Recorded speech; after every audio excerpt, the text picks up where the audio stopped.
It is the best disinfectant.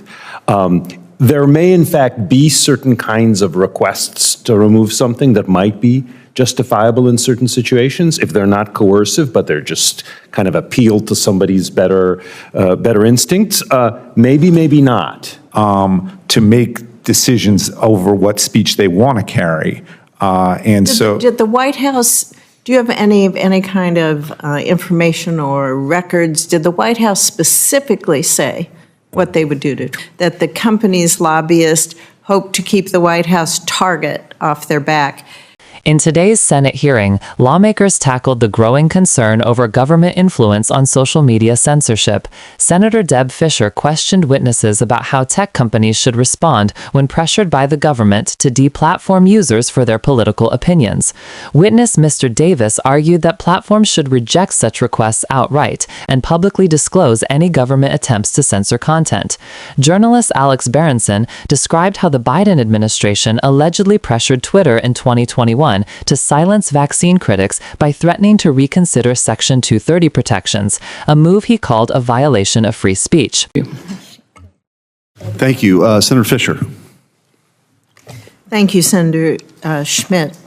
Mr. Davis, government censorship in the name of fact-checking is an unacceptable trampling on our democratic values. Knowing what we know now, how should social media companies respond if the government comes to them to deplatform users based on their political opinions? What's your suggestion? That's a great question. Thank you for raising it. If I could wave a magic wand and create a solution or a response there, what I would say is anytime a government goes to a social media platform, Google, YouTube, Twitter, whatever, and they tell someone you need to take this down because it's hate speech or misinformation or whatever fancy label they want to throw on speech they don't like, first off, those tech companies should tell them to take a hike. We don't censor anyone. We're a platform. We're not a content company. And then number two, I think they should have to disclose it to the public and the people who were targeted. I would love to have known in 2020 who was actually behind the censorship of me and my colleagues. We knew we were being censored because we watched it happen. We saw our posts disappear. We saw ourselves being shadow banned. We didn't actually know why. I would say to this day, we don't actually understand the full extent of the government effort to censor us. So I think there should be full disclosure following an absolute denial of any sort of censorship demands from government. It's totally inappropriate. Thank you. Mr. Berenson, I thank you for sharing your experience of being deplatformed by Twitter. It's a valuable story for us to hear. You spoke of a huge influence that you witnessed between Twitter and the White House at the time back in 2020, and you described your understanding that the company's lobbyists hope to keep the White House target off their back. Can you explain specifically what your understanding of that target was, and are you aware of any specific threats that were made? Sure. So in July 2021, as the Biden administration was preparing vaccine mandates, and that's sort of what you have to understand about the backdrop here, and they knew that those might be politically unpopular, they started pressuring the companies to deplatform people like me. I mean, they'd been doing this, but they upped the pressure, and that's when President Biden said that Facebook was quote unquote killing people by allowing people like me or RFK Jr. to speak. And you know, the biggest legal protection that social media companies have is what's called Section 230, as I'm sure you know, where they're essentially immune from lawsuits from users over the decisions they make for content. So they have all the immunity of a traditional publisher to make decisions over what speech they want to carry. Did the White House, do you have any kind of information or records? Did the White House specifically say what they would do to Twitter? Well, so they specifically, well, they publicly said that they were going to reconsider Section 230. That was, again, in July. And they had privately said to Twitter in April, they had, based on Twitter's own records, said a really, quote unquote, a really hard question about why I was still being allowed to speak, which from my point of view and my lawyer's point of view, that all by itself was a First Amendment violation because it forced Twitter to start looking at me in a way that Twitter had not previously done, and that was in secret.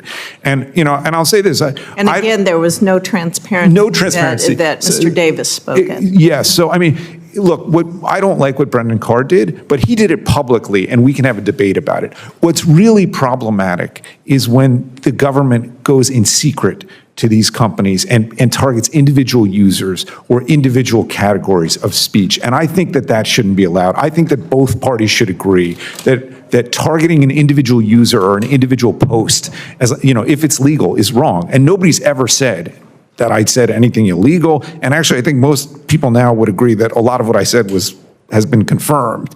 So I think that's a pretty basic place to start. Thank you. Mr. Volokh, you mentioned a reporting mechanism that might be a promising idea for companies that think the government is coercing them. Can you describe to the committee how such a mechanism might have prevented a situation that Mr. Berenson just described, and how would you structure that mechanism?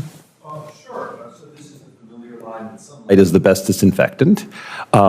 There may, in fact, be certain kinds of requests to remove something that might be justifiable in certain situations if they're not coercive, but they're just kind of appeal to somebody's better instincts. Maybe, maybe not. Presumably, it's something that members of this committee, that other members of Congress might be interested in, that reporters for newspapers might say, well, here's a list of all of these things that the government has been asking that people remove. Is it justifiable or not? Is it excessive? Does it show political bias? That's impossible to do if it's all essentially corporate secrets and government secrets. I'm picking up on Senator Klobuchar's, I'm over time, can I finish? Thank you. Senator Klobuchar was saying she's worried, as I think many of us are, with AI and things that are happening there, and at least to get a label, do any of you know, are these social media companies, any of these companies capable of doing that, to be able to identify when something's been tampered with AI, or if it's totally false, to be able to do that? Right. So I think that is a separate question, but a very important question. There is what you're asking, I think, is the technical question, which is even if they were just to do it on their own, can they do it? So my understanding is that there are ways of determining that. They're hard to do at scale. So perhaps a forensic examiner might look at a video, but it doesn't mean that you can have an algorithm that will reliably do it, and there's going to be false positives and false negatives. There's also always going to be an arms race, right? If there's a better fake technology, better detector technology, better fake technology that evades the detector technology. I'm not up on all the details, but my understanding is right now there is no guaranteed reliable mechanism of determining. Then maybe you get into the whole question also on what's comedy, what's satire, opens up a whole another avenue then. That's absolutely right. There certainly is no software you can write that says, oh, this is obvious parody, and therefore it shouldn't be taken down. Thank you, sir. Thank you, Mr. Chairman. Thank you. Senator Cantwell. Thank you, Mr. Chairman, and thank you.